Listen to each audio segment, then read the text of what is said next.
Ito, example na nga lang mga kababayan. Ulitin ko ha. Sample na lang. Si Jay Sonsa nakulong, 'di ba? Si Tito Jay. Pinipilit ni Maharlika na si FL ang nagpakulong. Pinagbibintangan niya na. 'Di ba?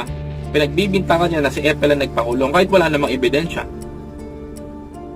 Ang dating sa taong bayan, si Tito Jay Sonsa convicted. 'Di ba? Nakakulong. Pag sinabi ba nakakulong sa rehas. Hindi ba pwede na dinetain sa isang facility na hindi nakakulong?